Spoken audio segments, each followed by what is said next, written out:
সরস্বতী মহাভাগে বিদ্যে কমললোচনে বিশ্বরূপে বিশালাক্ষী বিদ্যাং দেখি নমস্তুতে। সরস্বতী পুজো মানেই এক আনন্দময় একদিন। সকালে পুষ্পাঞ্জলি দেওয়া, বছরের প্রথম কুল খাওয়া, বন্ধুদের সাথে আনন্দ করা, আর একটা দিনের জন্য পড়তে না বসা।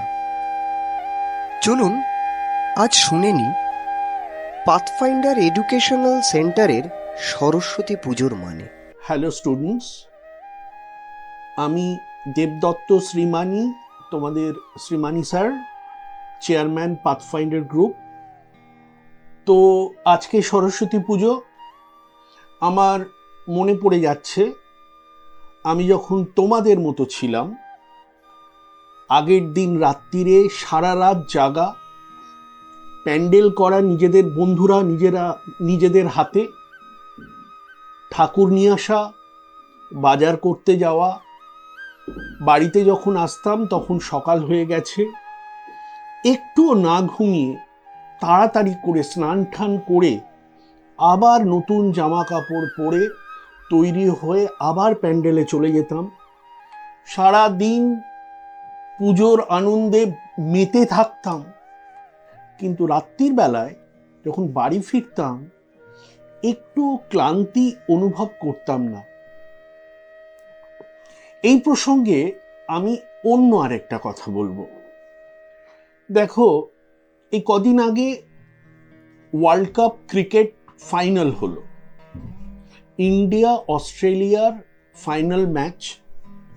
তোমরা যারা ক্রিকেট লাভার, তোমাদের কি বাবা মাকে বলতে হয়েছিল যে অস্ট্রেলিয়া ইন্ডিয়া মাঠে নেমে গেছে, তোমরা কেন এখনো টিভি অন করে টিভির সামনে বসনি?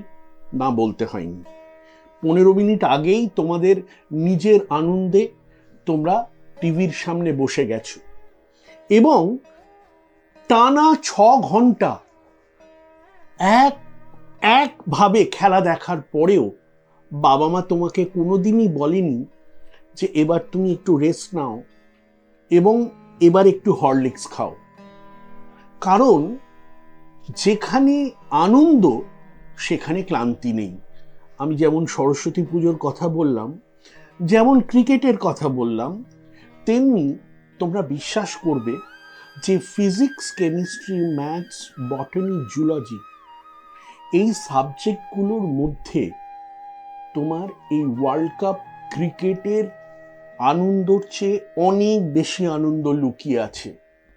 এই আনন্দের স্বাদ তোমরা তখনই পাবে যখন সাবজেক্টটার গভীরে ঢুকে সাবজেক্টটা অবজার্ভ করতে পারবে, এবং গভীরে ঢোকার ফলে যেটা হবে সেটা হলো যে কোনো অজানা প্রবলেম কোনো টিচারের হেল্প না নিয়ে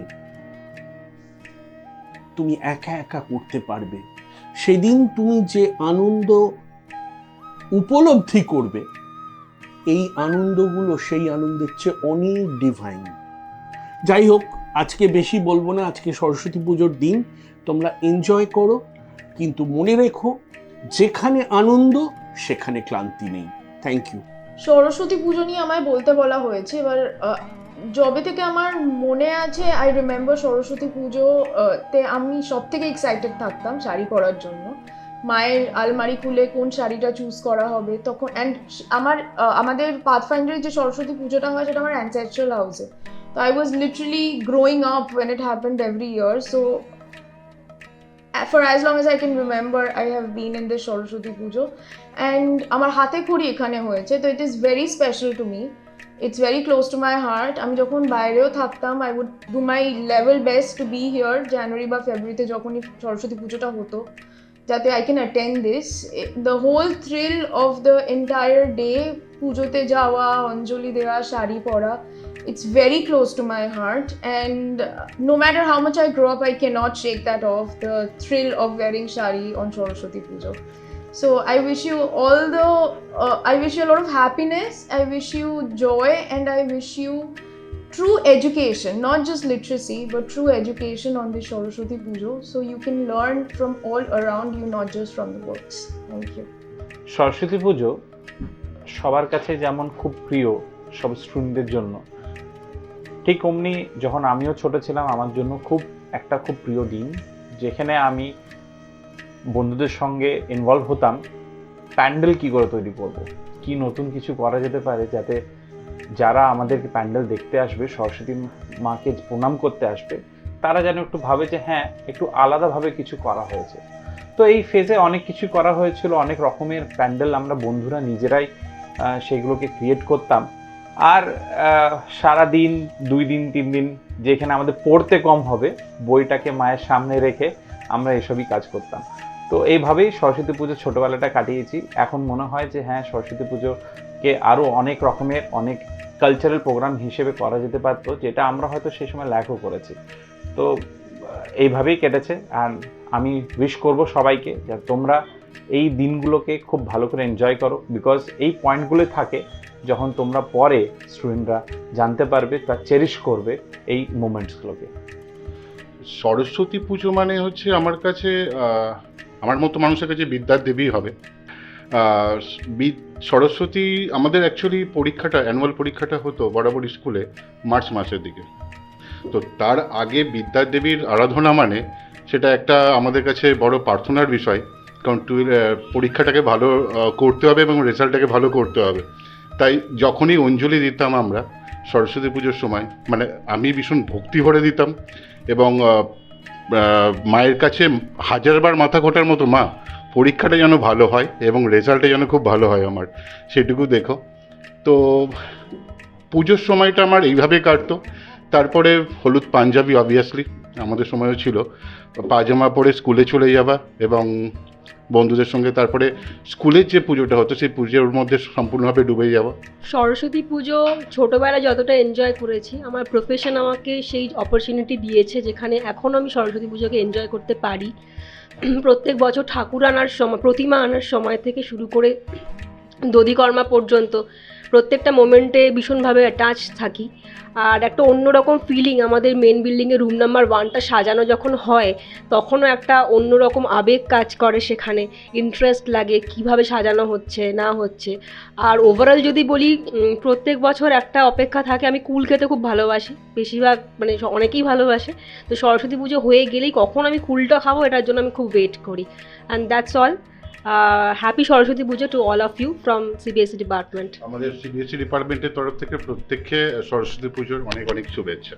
সরস্বতী পুজো ছোটোবেলাটার, তখন সরস্বতী পুজোতে স্কুলে যাওয়ার আনন্দ, ওয়েট করা, খিচুড়ি খাওয়া। আর এই মুহূর্তে পাথফাইন্ডারে এসে একটু অন্যরকম চিন্তাভাবনা, সেখানে আমার স্টুডেন্টসরা কতখানি আসছে, পার্টিসিপেট করছে, তার সাথে আমার কলিগসদের সাথে এই একটা দিন বিশেষভাবে কাটানো, যে যার মতন আসছে বিভিন্ন জায়গায় যাওয়া, আমাদের নিজস্ব স্কুল নর্মদা বা জুট পার্কের আমাদের স্কুলে যাওয়া, সেখানে খাওয়া বা পাথফাইন্ডারে আসা, শুধু নিখাদি আনন্দ। ভালো থাকুক আমার ছেলেমেয়েরা, বিশ্বাস থাকুক সবার মনে যে মা সরস্বতী তাদের শিক্ষার ক্ষেত্রে অনেক দূর নিয়ে যাবেন, কোনো ভালো কিছু দেখাবেন। এইটুকুই। সরস্বতী পুজো আমার কাছে একটা, শুধু আমার কাছে না, আমরা যারা শৈশবে ছাত্র অবস্থায় ছিলাম তা সেখান থেকে প্রত্যেকের তখন একটা এই দিনটা স্পেশালি একটা আনন্দমুখর দিন। কেননা সরস্বতী দেবী মানে হচ্ছে বাগদেবীর একটা আরাধনার ব্যাপার। আর বাগদেবীর আরাধনায় আমরা যারা স্টুডেন্ট লাইফে ছিলাম, পড়াশোনা এবং তার পাশাপাশি পরবর্তী পরীক্ষা পাশ করে ভালোভাবে যাতে নেক্সট ক্লাস উঠতে পারি, তাই নিয়েই আমাদের ছাত্রছাত্রীরা যখন আমরা ছিলাম, তা সেটা নিয়েই আমাদের মনে একটা বিশেষ প্রার্থনা থাকতো সেই দিনটাতে। তার সাথে একটা আনন্দের দিন ছিল, কেননা বাড়িতে সরস্বতী পুজো খুব বড় করেই হতো এবং তার সাথে সাথে বাড়ির পুজো ছেড়ে অঞ্জলি দিয়েই আমরা করতাম কি, স্কুলে চলে যেতাম। কেননা তখন স্কুল লাইফে সরস্বতী পুজোর খাওয়া দাওয়া, স্কুলের খাওয়া ছেড়ে আবার পাশের কোনো স্কুলে গিয়ে বন্ধু বান্ধবদের নিয়ে হইচই করে খেতে যাওয়া, এটা একটা আলাদা মজার দিন ছিল। তা আমি খুব লাকি যে পড়াশোনার পাশাপাশি আমার সার্ভিস লাইফটাও, আমি একটা এডুকেশন সেক্টরের সাথে বিলং করছি যেহেতু, এখানেও সরস্বতী দেবীর একটা অ্যাটাচমেন্ট রয়েই গেছে। তো ন্যাচারালি এটা একটা স্পেশাল দিন। আমি ছাত্রাবস্থায় যারা এখন ছাত্রছাত্রী রয়েছে তাদেরকে একটাই মেসেজ বা বার্তা দেবো যে সরস্বতী পুজোর এই দিনটাতেই আমি একটাই মেসেজ দেবো ছাত্রছাত্রীদের যে ভালোভাবে পুজো কাটাও, তোমাদের আরও সাফল্য কামনা করি, তোমরা খুব ভালোভাবে পড়াশোনায় নিজেকে নিয়োজিত করো, এটার উপর ডিপেন্ড করে তোমাদের উজ্জ্বল ভবিষ্যৎ গড়ে উঠুক। Thank you so much. মানে ছাত্র জীবন থেকে শিক্ষক জীবনে সরস্বতী পুজোর এটাই হয়তো আমূল পরিবর্তন।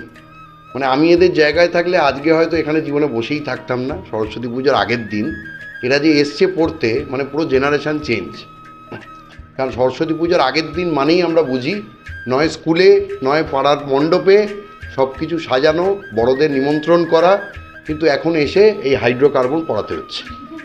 তো সুতরাং যাই হোক, এখন এটাই আমার কাজ, এটাই করে যেতে হবে। কিন্তু এদের আজকে কিছু ওপিনিয়ন বা কিছু কি তোদের চিন্তা ভাবনা বল, কালকে তোদের কি প্ল্যান?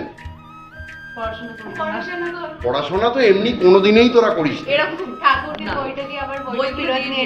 ঠাকুরকে বইগুলো দিয়ে এরা বলছে সব বইটই নিয়ে নেবে, কিন্তু নিয়ে কিন্তু পড়তে বসবে না। কারণ কালকের দিনটা তো বেরোনোর দিন, সবাই আমরা জানি। কাল কি সবাই কি মেয়েরা সব শাড়ি পরে আসবি তো নাকি? হ্যাঁ না, তোরা এখানে আসবি তো, পাথফাইন্ডারে আসবি তো, হ্যাঁ কি না? বাহ, ভেরি গুড। এই তো আচ্ছা, দেখি বল তোর কাল তাহলে কি প্রবলেম? সকাল থেকে বল, ওইটাই বলবি। সকালে উঠবো, তারপর হচ্ছে অঞ্জলি দেবো, হ্যাঁ, স্কুলে যাব, তারপর স্কুল থেকে আসবো পাথফাইন্ডারে, হুম, এবার তারপর বাকি দেখা যাবে। আচ্ছা, তাহলে প্রথমে স্কুলে তারপরে এখানে। হ্যাঁ, ঠিক আছে, বাহ, ভেরি গুড। আর ঘুরতে ঘুরতে যাবি না কোথাও কালকে? সেটা পরে দেখা যাবে। ও, মানে সেটা বলবি না আর কি, সেটা বল। ঠিক আছে, সেটা মানে বাকিটা ব্যক্তিগত। বেলা উঠবো, উঠে স্নান করে পুজো করব, মানে পুজোতে অঞ্জলি দেব, দিয়ে সাজুগুজু করে শাড়ি টাড়ি পরে আসবো, এসে এখানে পাথফাইন্ডারে এলাম, তারপরে আশেপাশে ঠাকুর দেখে কালকে আর পড়াশোনা নয় একেবারেই, পরের দিন থেকে আবার জোর কদমে শুরু করতে হবে, একদিন গ্যাপ। বাহ, ঠিক আছে। এই যে চারিপাশের মণ্ডপটা দেখা, এটা কার সঙ্গে? বাবার সঙ্গে, বাবা বা বন্ধুরা। বাবা আসবে কালকে? হ্যাঁ, বাবা। বাহ, ভেরি গুড। সো আমার 16 তারিখ থেকে পরীক্ষা, তো আমার বেকার মানে কোনো লাভ নেই সরস্বতী পুজোতে যে আগে মজা করতাম যে ওকে একটা দিন বই, বাট না, বই ঠাকুরের কাছে আর থাকছে না, এখন আমার বইটা পুজো দিয়ে ফেরত নিয়ে নিতে হবে। বাহ, ভেরি গুড।